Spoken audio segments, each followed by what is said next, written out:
2, 1. Welcome to Antimatters. Hello everyone, we've got a two-part episode today. First up, the Pogonomyrmex Barbatus update, and then we've got a triple nest review between the test tube pod, the lunar pod, and the Venus, all from Wakooshi. As you can see though, the Pogonomyrmex, there's quite a few dead bodies. However, this girl, I'm not sure what she's up to, but check out her little leg. She's supposed to be dead, but she keeps wiggling. What I think has happened here though is I recently got a new incubator and I think I set the temperature a little bit too high. So some of the older foraging workers, I think they've succumbed to the heat. In the tube though, where they live, which is slightly raised up a little bit more off the floor, the brood and the ants in there, they're doing absolutely brilliant. There was piles of pupae when I filmed this, and plenty of fresh new workers running around. I really do love these ants though, they're so cute. They have the best heads of all of my ants, I think. They're so fat and meaty. Apart from the dead bodies, the colony, I feel, has been doing really great recently, and it all seems to be going quite well. The queen is nice and healthy, and she still likes to take a little stroll around the nest. She isn't the best climber though, so she often has little tumbles and stuff, like here.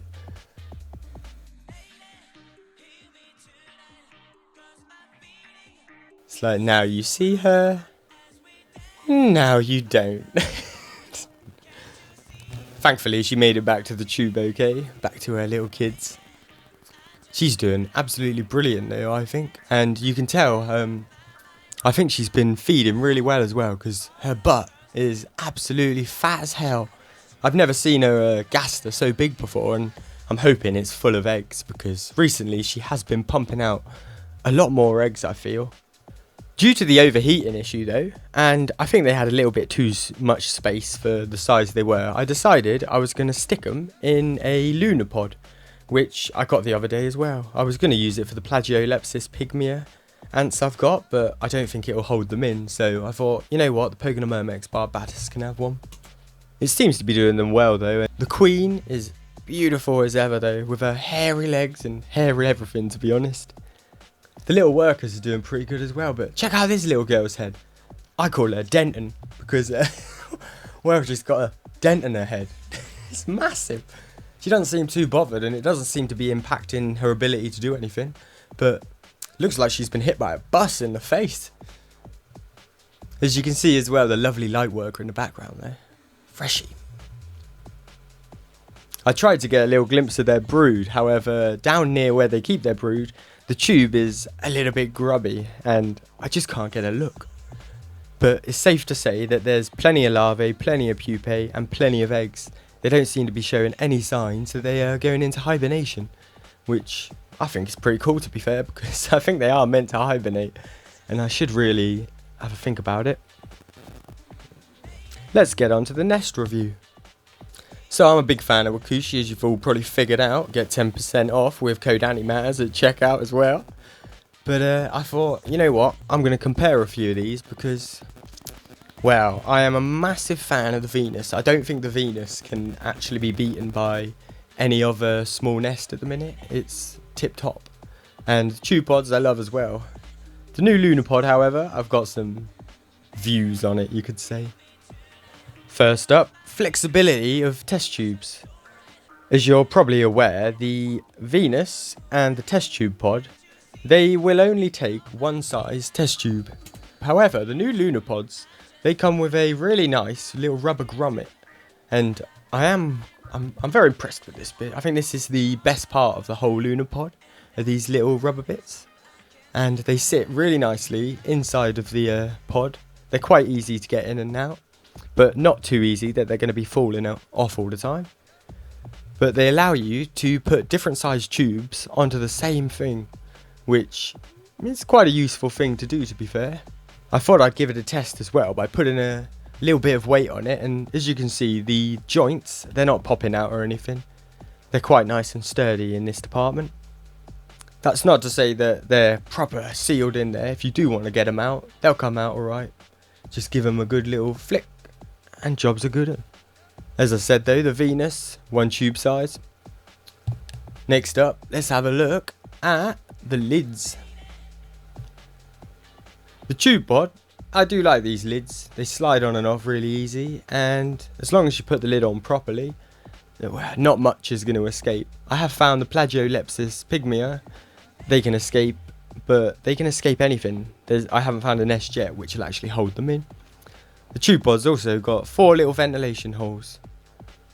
Over on the Lunarpod, it actually has 16 little ventilation holes in total, but they are, to be fair, completely pointless, I think.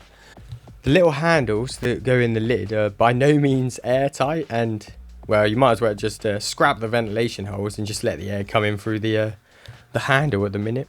I'm going to be super critical here and say that these little handles are absolutely crap. The issue is they basically just fall straight into the nest, leaving you with a whopping great hole in the top of your nest. They don't all seem to be naff though. It seems to be a little bit hit and miss, but it's about 50% of the time they're a bit naff. Over on the Venus, it's got the traditional little round style lid, which you've all probably seen. I'm quite a big fan of these as they seem nice and secure, and say you drop your nest or something, the lid's not going to come off if it's turned into the correct position. Next up, visibility. So I decided I was going to put a layer of PTFE on them all and see how it would be if I was to make it a fully sealed unit sort of thing. I'm not really sure you'd ever need to PTFE a Tubepod, but the Lunarpod and the Venus, yeah, I can see it being an issue. Especially as the handle has a tendency to fall out, so you kind of are going to want to put a bit of PTFE on top to stop that happening. The issue is you can't see a thing inside of it. You can't see a thing inside the Tubepod either. However, the Venus, because of its little round lid, you can leave that bit unbarriered and actually see inside of the nest. Access to the nest wise, they're all pretty much the same, to be fair. The Tubepod and the Lunarpod both have slightly smaller holes for ants to get in and out of the test tube from than the Venus, but I think that's got its benefits of holding the humidity in the tube if you want that. Expansion wise, they all come with a 13mm port, which that's always nice to have, especially if you've got a fast growing species and you are going to need to move them, well, sooner rather than later. I'm definitely a fan of the black bungs though. I think they look really nice. Aesthetic wise, as you can tell, the white shows up more dirt than the black, so yeah, expect a slightly cleaner looking nest if you choose a black Lunarpod. Space wise, the Venus may actually be a bigger unit than the rest of them, but it uses that space a lot more efficiently as you can stack them. That's one of the issues I've found with the Lunarpods. You can't actually stack them at all, so it's kind of a bit annoying that bit. When I'm used to using Venuses, to be fair, so I've become accustomed to it. You can put a Lunarpod on top of a Venus as well, but you can't put a Venus on top of the Lunarpod because it'll push all the bloody handles in. So my personal ratings would be, I'd easily rate the Venus, or small Venus, a 9 out of 10 to be honest. It's a complete nest to be fair, and there's not much more refinement that you could do to it to improve it that much more, I think. Then I'd put the Tubepod and the Lunarpod at about a 6 out of 10. The Tubepod loses quite a lot of points for its lack of flexibility in the tube department, and the Lunarpod loses quite a lot of points because of its handle. What I would really like to see with this design is if the rubber little grommets could be put on the smaller Tubepod, because I think that'd make it a 9 to 10 out of 10, the Tubepod. I think the Lunarpod, it probably needs a whole rework on the handle department because, yeah, they're junk. It was the first thing I did when I got it was basically print out some replacement handles because, yeah, I knew they weren't going to last very long with me. One thing that should also be kept in mind is the price, because the Venus does cost a lot more than the Lunar and Tubepods, and the Lunarpod is I think it's about £4, which is a really good value. I think the Tubepods are about £2.50 or something. And I think a Venus is about £12. I really wouldn't mind paying an extra £1 or something for 2 bolts that just hold a proper little handle on, to be honest, or something. Anyway, that's all for today. I hope you enjoyed the video. Until next time, have a fabulous week and may your ants live long and prosper. And bye.